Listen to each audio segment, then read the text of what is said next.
Welcome back बच्चों। हम लोगों ने हमारे एसिड एंड बेस के प्रीवियस लेक्चर के अंदर हम लोगों ने देखा था एसिड या बेस क्या होते हैं और उसके लिए हम लोगों ने हमारे 3 कंसेप्ट देखे थे। सबसे पहले हम लोगों ने आर्रीनियस कंसेप्ट देखा, उसके बाद हम लोगों ने ब्रोंस्टेड लोरी कंसेप्ट देखा, उसके बाद हम लोगों ने लुईस कंसेप्ट देखा था। आज हमारे पास आता है lux flood concept.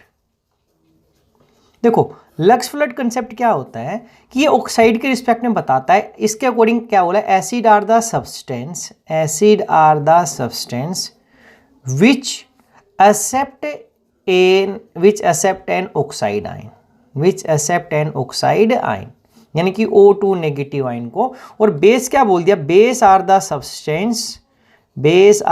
Substance which donate या which give oblique donate oxide ion. जो ऑक्साइड आयन को देगा O2 नेगेटिव को वो बेस हो जाएगा, दूसरा क्या हो जाएगा, एसिड। तो इस रिएक्शन को ऐसा दिखा सकते हैं, बेस क्या करेगा कि एसिड प्लस O2 नेगेटिव की बेस ऑक्साइड देगा और एसिड एक्सेप्ट करेगा। जब एसिड एक्सेप्ट कर लेगा तो बेस बन जाएगा और बेस जब दे देगा तो क्या बन जाएगा, एसिड। तो अगर एग्जांपल हम करते हैं, जैसे कैल्शियम ऑक्साइड हमारे पास, तो कैल्शियम ऑक्साइड क्या है, Ca2 प्लस O2 नेगेटिव, तो इसका मतलब ये देगा। ऐसी बेरियम ऑक्साइड भी देगा, या Na2 लिखा तो ये Na2 क्या देगा, 2Na positive plus O2 negative. तो ये अगर टूटता तो Ba2 प्लस O2 नेगेटिव। तो ये सारे के सारे किसका काम करते हैं, बेस का, क्योंकि ये क्या दे रहा है, O2 नेगेटिव दे रहा है। इसके बाद अगर हम बात करते हैं कि जो एक्सेप्ट करेगा एसिड के रिस्पेक्ट में, तो क्या हुआ जाए, SO2 है तो ये अपना एक्सपेंड ऑक्टेट कर सकते हैं। जनरली ये क्या करेंगे, जो एसिड्स आएंगे हमारे पास, इनके पास ये एसिड हम बोलेंगे कि इनके पास एम्प्टी डी ऑर्बिटल होंगे जो अपना एक्सपेंड ऑक्टेट एक्सपेंड कर सकते हैं। तो क्या हुआ, SO2 अगर ऑक्सीजन दे दें तो ये क्या बनाता है, SO3 2 नेगेटिव। अगर SO3 होता तो ये O2 नेगेटिव लेके क्या होना है, SO4 2 नेगेटिव। ऐसी SiO2 है तो प्लस O2 नेगेटिव देके ये SiO3 2 नेगेटिव। फिर CO2 है तो ये O2 नेगेटिव लेके CO3 2 negative. P2O5 plus O2 negative, तो ये क्या हो गया, P2O6 2 नेगेटिव हमारे पास। तो हमारे पास ये क्या है, सभी एक्सपेंड कर सकते हैं। तो ये ऑक्सीजन एक्सेप्ट कर लेंगे तो ये एसिड, ये बेस। अगर मैं एक रिएक्शन दिखाता हूं जैसे CO2 प्लस BaO की, तो अब अगर इसने बनाया BaCO3 और पूछा कौन सा एसिड है या कौन सा बेस, देखो ये इसने ऑक्सीजन दिया और इसने गेन किया। अगर गेन करा तो ये CO3, तो गेन करने वाला क्या हो जाता है, एसिड, और लॉस करने वाला क्या हो जाता है, तो बेस। ऐसी अगर SO3 की रिएक्शन आ जाए PbO के साथ और पूछे बताओ इन दोनों के अंदर से कौन सा एसिड या बेस है, तो इसने गेन किया तो SO4, तो ये कैसा, एसिड, और ये कैसा हो गया, बेस। लेकिन अब हमारे पास एक वर्ड आ जाता है एम्फोटेरिक। एम्फोटेरिक का मतलब होता है कि हमारे पास कुछ ऐसे सब्सटेंस होंगे जो दोनों की, जो गिव भी कर सकते हैं और वो क्या कर सकते हैं, एक्सेप्ट भी कर सकते हैं। किसको, O2 नेगेटिव को। जैसे हमारे पास जिंक है ZnO, तो ZnO क्या करेगा, Zn2 प्लस O2 नेगेटिव अगर दे दिया तो किसका काम कर रहा है, बेस का। अगर ये एक्सेप्ट कर ले तो कैसे, ZnO प्लस O2 नेगेटिव डाल दे तो ये क्या बनाता है, ZnO2 2 नेगेटिव, इसको बोलते हैं जिंकेटाइन। और ये एक्सेप्ट कर लिया तो इसका काम कैसा हो गया, ये एसिड का। ऐसे ही हमारे पास Al2O3 होता है, ये क्या कर सकता है दोनों कि 2Al3 प्लस 3O2 नेगेटिव, जब हम बैलेंस करके लिखेंगे तो अब ये किसका काम कर रहा है, एज ए बेस। और जब हम एसिड का काम करवाते तो ये O2 नेगेटिव को एक्सेप्ट करके 2AlO2 नेगेटिव बना लेता है। इसका मतलब अब इसने किसका काम कर लिया, एसिड का। तो Al2O3 and ZnO are amphoteric as they can give और एक्सेप्ट ऑक्साइड आयन। तो ये हमारे पास लक्स फ्लड कंसेप्ट था। इसके बाद हमारे पास जो कंसेप्ट आता है वो आता है Usanovich concept, USANOVICH, Usanovich concept of acid and base. देखो जो यूसेनोविच कंसेप्ट है इसने कुछ अलग नहीं बोला, जो अभी तक हमने बोला वही बोला। इसने क्या बोला, इसने जो बाकियों ने बोला था, एसिड क्या बोलते हैं, देखो इसने बोला acid are the substance which react with a base and form salt कि हमारे पास न्यूट्रलाइजेशन रिएक्शन होती है, हमें पता है जब एसिड और बेस क्या करते हैं, रिएक्ट करते हैं। अब ये बोला कि दे गिव कैटाइंस, ये एसिड कैटाइंस देंगे and react with and accept anions और इलेक्ट्रॉन्स। कि जो ये खुद हमारे पास क्या कर दें, क्या तो कैटायन दे देंगे या एनाइन को एक्सेप्ट करेंगे या इलेक्ट्रॉन्स को। और ऐसे ही बेस की जो डेफिनेशन दी उसने क्या बोला, these are the substance which react with an acid and form salt। अब क्या बोला, दे गिव कैटाइन। अब ये कैटाइन नहीं, ये क्या देंगे, they give anions and react with A9 cations and they react with cations. या हम लिख सकते हैं they combine with cations. Simple सा कि ये एनाइन देंगे और एनाइन है तो पॉजिटिव वाले के साथ रिएक्ट करेंगे। तो ऐसा एग्जांपल क्या था, जैसे हमने लिखा HCl प्लस NaOH। देखो बच्चे, तो यहां पर ये NaCl प्लस H2O, तो अकॉर्डिंग टू यूसनोविच कंसेप्ट NaOH से क्या बना हमारे पास, NaOH से बना NaCl। तो इसने शुरू में क्या दिया, ये देगा OH negative ion, OH negative इसने बाहर दे दिया। इसका मतलब इसने जब OH नेगेटिव, ये एक ऐसी स्पीसीज है जिसने एनाइन दिया तो ये OH नेगेटिव दिया। इसका मतलब ऐसे तो टूटे हो, तब ये आप ऐसे भी बोल सकते थे कि जब NaOH टूटा तो इसने Na पॉजिटिव भी दे दिया प्लस OH नेगेटिव भी। लेकिन जब हम बात करते तो बोलते कि ये नेगेटिव आयन दे रहा है और नेगेटिव दे रहा है, इसका मतलब ये किसका काम करेगा, बेस का, क्योंकि इससे NaCl बन गया मेरे पास बाद में। और यहां पर ये किसका काम करेगा, इसका मतलब एसिड का, और क्योंकि NaCl क्या था हमारे पास, साल्ट था। ऐसे ही अगर हमारे पास दूसरी बात करें, जैसे SO3 प्लस CaO, तो यहां से बना दे CaSO4 2 नेगेटिव। देखो अगर हम ऑक्साइड कंसेप्ट के रिस्पेक्ट में बोलते तो क्या हो गया, ये एक्सेप्ट कर रहा था तो ये एसिड, ये क्या हो गया, बेस। लेकिन अब हम कैल्शियम ऑक्साइड देखा तो ये क्या देगा, O2 नेगेटिव दे रहा है, तो इसने क्या दे दिया, एनाइन दिया। अगर ये एनाइन देगा तो इसका मतलब ये किसका काम करेगा, बेस का। ये एनाइन दे रहा है और ये एनाइन के साथ रिएक्ट कर रहा है, तो ये हमारे पास क्या हो गया, ये किसका काम करेगा, एसिड का काम करेगा। और ये तो एसिड का काम करता ही है, SO3 प्लस O2 नेगेटिव, तो ये एसिड ही था। ऐसे ही अगर हम दूसरी रिएक्शन देखें, जैसे 4KCN प्लस FeCN2, और ये जब हम रिएक्ट करवाते हैं तो ये बनाता है K4FeCN6 ऐसा 4 नेगेटिव। तो मेरे पास देखो, इसने हमारे पास KCN ने K4 के साथ, बाकी CN किसके साथ चले गए, Fe के साथ। इसका मतलब इसने यहाँ पर क्या दिया, CN नेगेटिव। इसका मतलब इसने एनाइन दिया और एनाइन इसने रिएक्ट कर लिए। इसका मतलब ये एनाइन देगा तो किसका काम करेगा, बेस। तो ये हमारे पास था बच्चे यूसनोविच कंसेप्ट, जिसमें ये बोलता है कि बेस वो सब्सटेंस होंगे जो एनाइंस देंगे या कैटायन के साथ रिएक्ट करेंगे।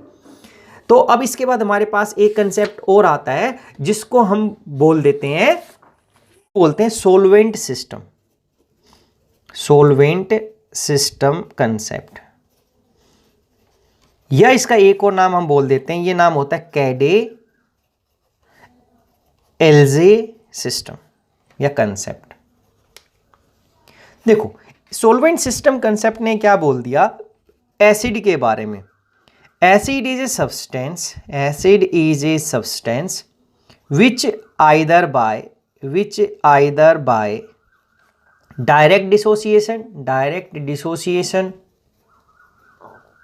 or by reaction with solvent give cation characteristic of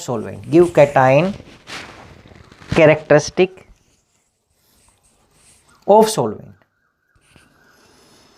क्या बोल रहा है, देखो एक किसी भी सोलवेंट हम लेंगे, कोई भी नॉन एक्वस सोलवेंट या वाटर की जगह कोई दूसरा सोलवेंट लेंगे, तो कह रहा है उसमें हम एसिड क्या बोलेंगे, तो कह रहा है कि एसिड वो सब्सटेंस होगा जो क्या तो खुद डायरेक्ट टूट जाए या सोलवेंट के साथ रिएक्शन करके कैटाइन दे दे, किसका, सोलवेंट का, यानी कि कैटाइन कैरेक्टरिस्टिक ऑफ सोलवेंट देगा।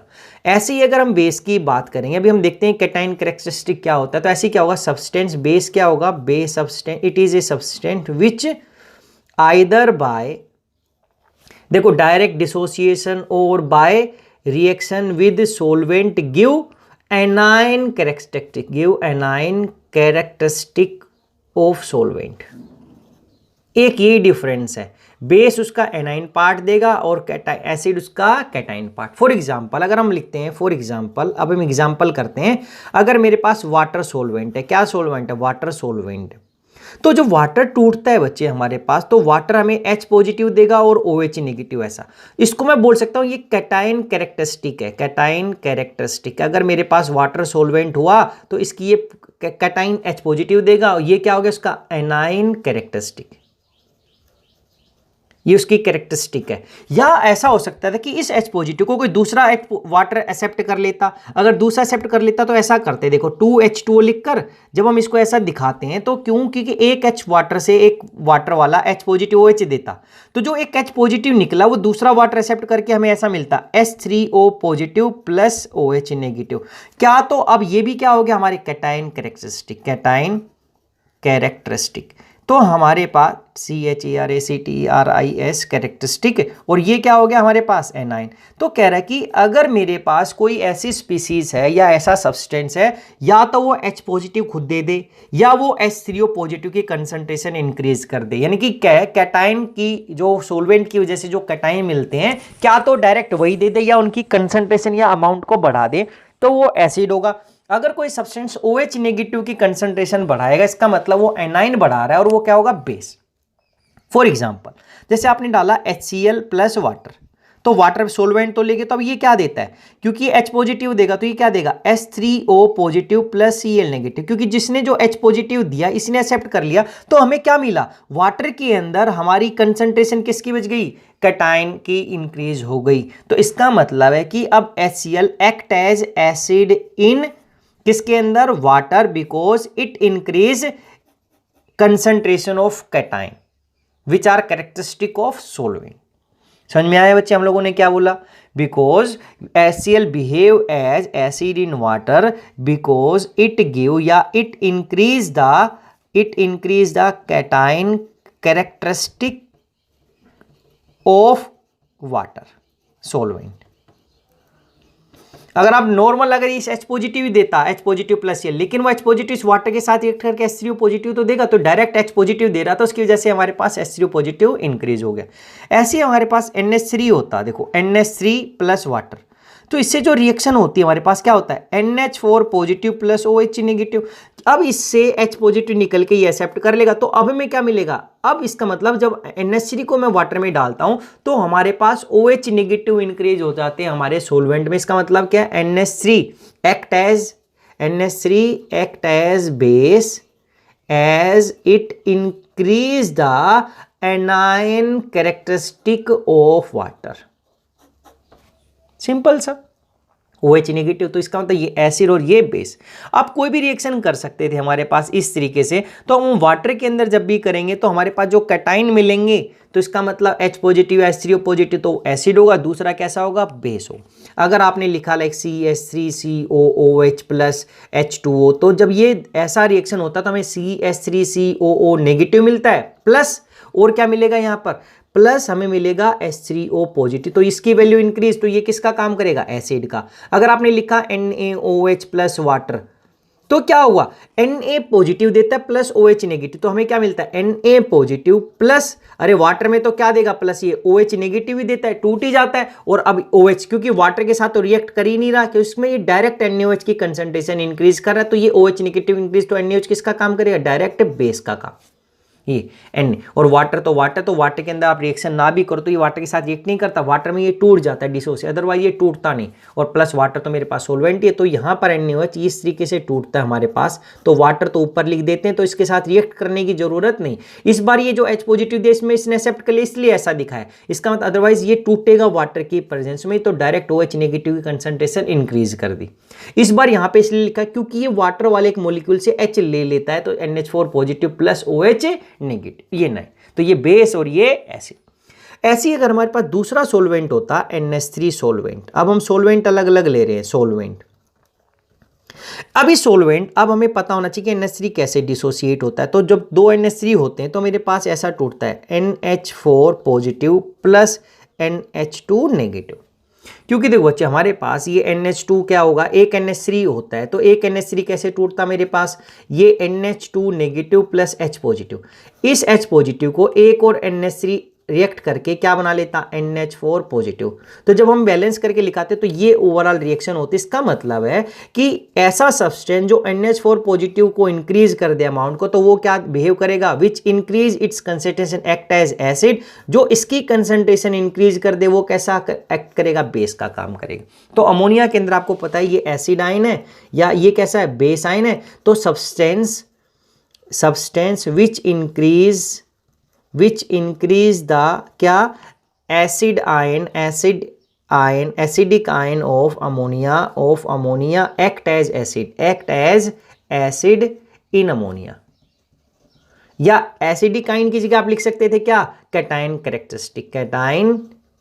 Characteristic of ammonia act as acid. और ऐसे ही तो अब हमारे पास दो रिएक्शन हो गए, जैसे NH4Cl जब हम लिक्विड अमोनिया में डाल देते हैं, लिक्विड अमोनिया में ऐसा, तो ये डायरेक्ट ही NH4 positive plus Cl negative. तो देखो इसने डायरेक्ट ही खुद ही अपने आप डायरेक्ट डिसोसिएट, क्योंकि अगर डायरेक्ट डिसोसिएट हो जाए या रिएक्शन के साथ, तो इन्होंने तो रिएक्शन किया था, लेकिन NaOH ने डायरेक्ट क्या कर दिया था, डिसोसिएट हो गया था, डायरेक्ट डिसोसिएट। इसने क्या किया था, रिएक्शन करी थी हमारे पास। अब एसिड वाले ने क्या किया, रिएक्ट किया था हमारे पास। जब NH4Cl के साथ हम लोगों ने कर दिया, तो NH4Cl डायरेक्ट दे रहा है, तो क्या डायरेक्ट डिसोसिएशन से NH4 पॉजिटिव इंक्रीज हो गया। इसका मतलब इसने एसिडिक आयन की कंसंट्रेशन इंक्रीज कर दी। तो इसका मतलब NH4Cl कैसा बिहेव करेगा, it acts N acid because it increase the concentration of acidic ion of NH3। अगर मैंने यहां पे लिख दिया KNH2, तो KNH2 लिक्विड अमोनिया के अंदर बच्चे क्या करेगा, K plus plus NH2 negative. तो ये नेगेटिव आयन की कंसंट्रेशन बढ़ा रहा है। इसका मतलब क्या है, ये सोलवेंट का एनाइन दे रहा है। सोलवेंट का क्या दे रहा है, एनाइन कैरेक्टरिस्टिक। इसका मतलब ये एक्टाइज कैसा करेगा, बेस का काम करेगा। सिंपल सी बात है ऐसे बच्चे। अगर आप लिख देते HCl प्लस NH3, तो अब क्या हो जाता, अब ये इस तरीके से रिएक्शन करके हमारे पास क्या बनाता है, NH4 पॉजिटिव प्लस Cl।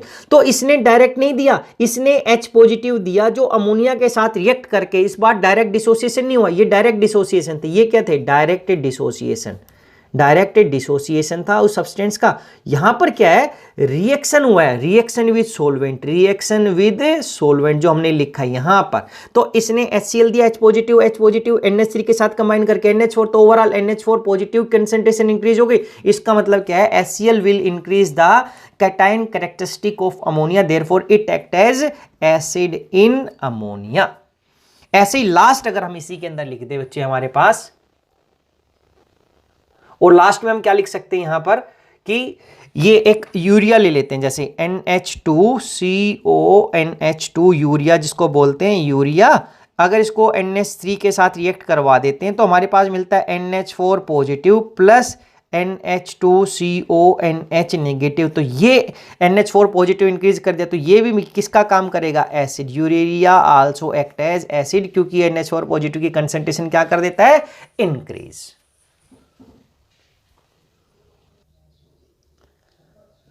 अब ऐसे ही बच्चे हमारे पास, इसके बाद लास्ट में दो सोलवेंट और बच गए हमारे पास। एक सोलवेंट हो गया हमारे पास SO2। अगर SO2 सोलवेंट की तरह बिहेव करेगा तो क्या होता है, इसकी रिएक्शन ऐसी होती है, 2SO2 it will give SO2 positive, इसको बोलते हैं एसिडाइन हो गया ऑफ सोलवेंट, और प्लस SO3 2 नेगेटिव, ये क्या हो गया, बेस आयन ऑफ सोलवेंट। तो ऐसा सब्सटेंस जो हमारा एनाइन कैरेक्टरिस्टिक बढ़ा दे, तो उसका मतलब वो किसका काम करेगा, बेस की तरह काम करेगा SO2 के अंदर। या जो SO2 पॉजिटिव की कंसंट्रेशन बढ़ा दे, वो किसका काम करेगा, एसिड का। तो हमारे पास रिएक्शन होगी जैसे SOCl2, इसको बोल देते हैं थायोनाइल क्लोराइड। तो जब हम इसको लिक्विड SO2 में डालेंगे, तो हमारे पास क्या हो जाता है, ये देता है SO2 plus plus 2Cl negative. तो ये डायरेक्ट इनकी कंसंट्रेशन इंक्रीज कर लेता है। इसका मतलब ये किसका बिहेव काम करेगा, एसिड का। ऐसे ही अगर हम लिख देते हैं Na2SO3, तो सोडियम सल्फाइड, तो ये किसकी काम करेगा, इस तरीके से लिक्विड SO2 के अंदर। तो ये 2Na positive plus SO3 2 negative, तो डायरेक्ट ही किसकी concentration, Na2SO3 will increase the A9 characteristic of SO2। तो इसका मतलब ये एनाइन दे रहा है, तो इसका मतलब ये किसका काम करेगा, बेस का। तो ये ऐसा आपको सिर्फ ये याद रखना है कि उससे कौन सा कैटाइन मिलता है और उसका कौन सा एनाइन मिलता है, ये याद रखना था। ऐसे ही हमारे पास लास्ट में आता है N2O4। अगर मेरे पास N2O4 हमारे पास नाइट्रोजन टेट्रा ऑक्साइड, इसको बोलते हैं नाइट्रोजन टेट्रा ऑक्साइड। अगर नाइट्रोजन टेट्रा ऑक्साइड है, तो ये क्या देता है, N2O4 डिसोसिएट होके हमारे पास NO positive plus NO3 negative, ये देता है, ये याद रखना है। तो अब हमारे पास N2O4 के अंदर अगर हमने लिखा NOCl, how NOCl behave as, तो इसके अंदर लिक्विड N2O4 के अंदर ये क्या देगा, NO positive plus Cl negative, तो इसने कैटायन की इंक्रीज कर दी, तो ये क्या होगा, NOCl act as acid. Otherwise अगर हम लिखें NaNO3 तो ये क्या करेगा, Na positive plus NO3 negative, तो इसकी कंसंट्रेशन इंक्रीज, तो इसका मतलब ये किसका काम कर रहा है, बेस। आपको सिर्फ ये पता होना चाहिए कि सोलवेंट के अंदर उसका कैटायन क्या होता है और उसका एनाइन कैरेक्टरिस्टिक क्या है, तो फिर हम देख लेंगे उसके अंदर हमें क्या मिल रहा है। ऐसे ही पता चलने से हम बता देंगे वो एसिड का काम कर रहा है या बेस का। तो लास्ट अगर हमारे पास इसके अंदर आता है acetic acid as a solvent, ये लास्ट है। जब एसिटिक एसिड टूटता है तो CH3COOH अगर हम तोड़ें तो इस तरीके से CH3COO negative plus H positive ये होता है। तो अगर यहाँ पे हमारे पास जब H पॉजिटिव रिएक्ट कर लेगा तो मेरे पास इस तरीके से क्या बना लेता है, या मैं लिख सकता हूँ 2CH3COOH, इट विल गिव क्या, CH3COO नेगेटिव प्लस, अब दूसरा क्या बनाएगा हमारे पास, ये इस तरीके से प्लस करने के बाद CH3COOH2 पॉजिटिव, ये वाला कि ये एक H पॉजिटिव दूसरा एसिड एक्सेप्ट कर ले तो CH3COH2 पॉजिटिव। इसका मतलब अगर नेगेटिव तो दोनों में सेम है, अगर जो CH3CO नेगेटिव की कंसंट्रेशन इंक्रीज कर देगा बच्चे, वो कैसा होगा हमारे पास, नेगेटिव की कंसंट्रेशन, तो ये हमारा किसका काम कर देगा, बेस का, बेसिक का काम करेगा, बेस का, जो इसकी कंसंट्रेशन इंक्रीज कर दे, क्योंकि जब H पॉजिटिव देगा ये हमारे पास, वो दूसरा एसिड मोलिक्यूल ले लेगा, और ये अगर किसी स्पीसीज ने H पॉजिटिव दिया तो H पॉजिटिव ये एसिड ले लेगा और ये बनाएगा, तो ये पॉजिटिव वाला करेगा, वो किसका काम करेगा, एसिड का। इसके अंदर ये एसिड आयन हो गया, ये क्या हो गया, बेस आयन। तो हमने क्या किया, HCl प्लस CH3COH के साथ हम रिएक्शन करवा दे तो हमारे पास ऐसा बनता है CH3COO H2 plus plus Cl negative, क्योंकि ये Cl नेगेटिव देगा तो ये H जो देगा ये एक लिक्विड जो हमारा एसिटिक एसिड था गेन करेगा, और ये ऐसा, इसका मतलब इसने पॉजिटिव इंक्रीज कर लिया तो HCl किसका काम करेगा, एसिड का काम करेगा। ऐसे अगर आप H2SO4 के साथ भी रिएक्शन करवा देते प्लस इसकी इस तरीके से, तो हमारे पास क्या बन जाता है, ये CH3COOH2 plus plus HSO4 negative, तो ये फिर किसका काम करता है, एसिड का। लेकिन अगर आप अमोनिया लिख देते प्लस CH3COOH लिक्विड अमोनिया इसके अंदर, तो हमारे पास क्या होता है CH3COO, अब यहां से बच्चे ये नेगेटिव प्लस NH4 पॉजिटिव ये बनता है। तो ओवरऑल हमारी नेगेटिव की कंसंट्रेशन इंक्रीज होगी, तो जो अमोनिया किसका काम करेगा हमारे पास, ये बेस का काम करेगा, किसके अंदर, इन एसिटिक एसिड, और जो HCl या H2SO4 था वो किसका काम करेगा, एसिड का। तो ये हमारा कंसेप्ट था हमारे पास लास्ट, सोलवेंट सिस्टम कंसेप्ट बोलते हैं इसको। सोलवेंट सिस्टम कंसेप्ट के अंदर आपने सिर्फ एक ही चीज ध्यान देनी है कि कौन सा हमारा जो कैटायन या एक एनाइन स्पीसीज होगी किसी भी पर्टिकुलर सॉल्वेंट की, वो क्या होती है, क्योंकि एनाइन या कैटायन कैरेक्टरिस्टिक क्या होती हैं। तो ऐसा सब्सटेंस जो डायरेक्ट डिसोसिएट हो जाए या सॉल्वेंट के साथ रिएक्ट करके उसकी कैरेक्टरिस्टिक को बढ़ा दें, जैसे इन्होंने रिएक्ट किया, तो अब हम बोल देंगे कि वो एसिड होगा या बेस। कैटायन की बढ़ेगी तो हम एसिड बोल देंगे, एनाइन की बढ़ेगी तो क्या बोलेंगे, बेस। तो अब इसके बाद हमारे पास जो आता है वो आता है relative strength of acid and base. अब हम क्या करेंगे, एसिड और बेस की अलग अलग कंसेप्ट देखेंगे कि कौन सी वीक एसिड है या कौन सी स्ट्रॉन्ग एसिड है, या कौन कौन से फैक्टर उनको अफेक्ट करते हैं, या फिर हम उनको अरेंज करेंगे इंक्रीजिंग और decreasing order of their strength. वो हम अपने नेक्स्ट लेक्चर के अंदर करेंगे।